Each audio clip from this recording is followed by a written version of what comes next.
friends, this is Rabbi Zalman for your weekly ReJEWvination from the land of the Jewhawks.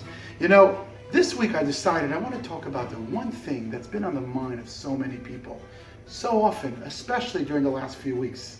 We just finished an incredible semester here at KU, and if I ask myself, what is the one single struggle that the students have to face the most every single day? It's probably the same struggle that you face as well on a regular Tuesday or Wednesday throughout your week. What is it that is always on our mind and our hearts and pulls us down and bogs us down every single day? If you think about it and you're honest, my friends, I strongly believe that the biggest challenge we all have is we are all worried. We're full of anxiety. We can't smile. Do you know how many times does a child smile on an average day?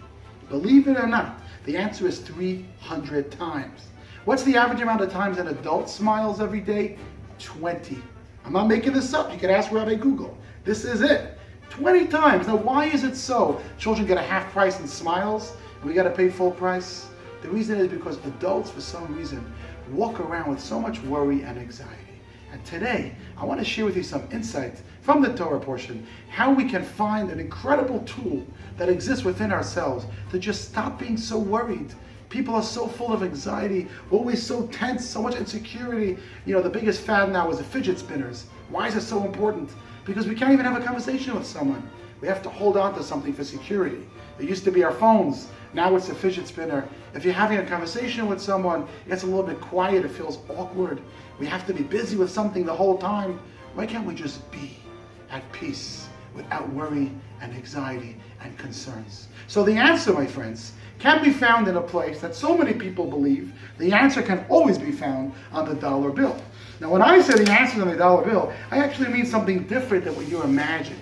Take a look at the dollar bill, okay? Look closely. What do you see, my friends? Right there on the very top, the brilliant founding fathers of our country, what did they put on the dollar bill?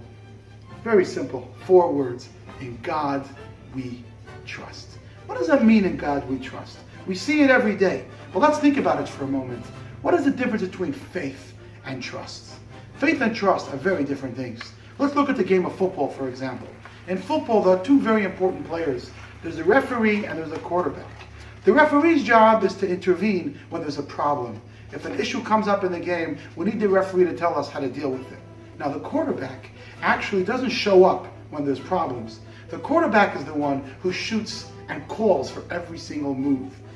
Quarterback decides what is going to happen at every single moment of that game. And this, my friends, is the difference between trust and faith. You see, a lot of people tend to look at God as the referee.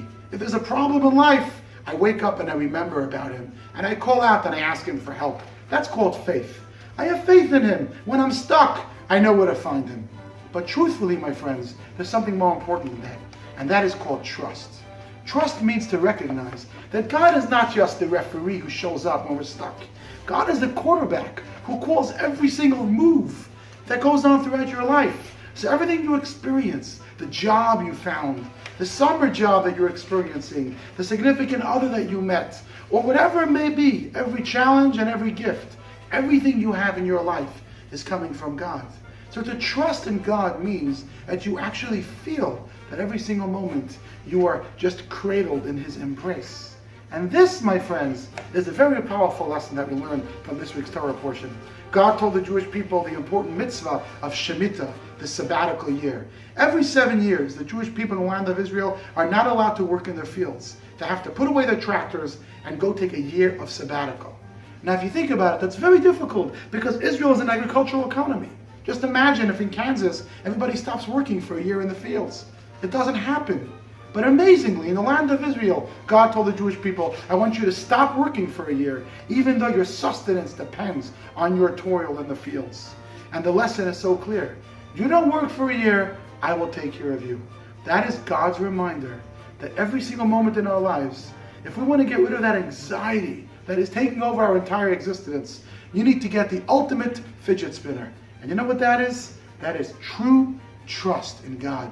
The ability to let go, to let God, to acknowledge that every single breath is God breathing within you. Shabbat Shalom, my friends. Make it a great week, and looking forward to many more rejuvenating times.